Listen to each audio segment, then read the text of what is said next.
இன்னைக்கு வந்து ஒரு சூப்பரான பெயிண்டிங் பண்ணலாமா? இத வந்து பெயிண்டிங் சொல்ல முடியாது, டிராயிங்னு சொல்ல முடியாது. இது வந்து ஒரு ஆர்ட்.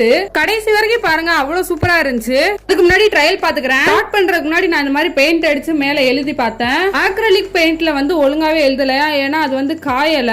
வாட்டர் பெயிண்ட்ல நல்லா எழுதுச்சு. ஃபர்ஸ்ட் இதுல வந்து ரஃபா டிராயிங் பண்ணிக்கிறேன். அப்புறம் இது மாதிரி வந்து கோடு போட்டுக்கிறேன். ரெயின்போ மாதிரி வரைஞ்சிட்டு அதுக்கு மேல பெயிண்ட் பண்ணிட்டு அப்புறம் சைடுல பார்டர்ல எல்லாம் வந்து லைன்ஸ் போட்டுக்கிறேன். அப்புறம் உள்ளாக்கே எக்ஸ்ட்ரா டபுள் கோடு போட்டிருக்கேன், உங்களுக்கு பார்த்தாலே தெரியும். அப்புறம் உள்ளாக்க ஒரு பெயிண்ட்டுக்கும் ஒரு டிசைன் கொடுத்துக்கிறேன். பிங்க் கலருக்கு வந்து இந்த மாதிரி சுத்தி சுத்தி இருக்கிற மாதிரி கொடுத்துக்கிறேன். பர்பிள்ல வந்துட்டு இதே மாதிரி கொஞ்சம் வேற டிசைன் கொடுத்துக்கிறேன். அப்புறம் கிரீன்ல வந்து ஃபிளவர்ஸ் பெட்டல் இருக்க மாதிரி கொடுத்துக்கிறேன். தென் எல்லோல வந்துட்டு இந்த மாதிரி ஒரு டிசைன் கொடுத்துக்கிறேன். மேல உள்ளத வந்து நல்லா டார்க்கா வரைஞ்சுக்கோங்க, பார்க்க சூப்பரா இருக்கும். அப்புறம் ரெட்ல வந்து இந்த மாதிரி டிசைன் கொடுத்துக்கிறேன். கீழே பிரஷ் மாதிரி கொடுத்துட்டு மேல ரெயின்போ வர மாதிரி இருக்கும். அப்புறம் கொஞ்சம் டிசைன்ஸ் எல்லாம் கொடுத்துட்டு இதை முடிச்சுக்கலாம். என்னாலே இது நம்ப முடியல, நான் தான் பண்ணேன்னு. அவ்வளவு அழகா இருந்துச்சு.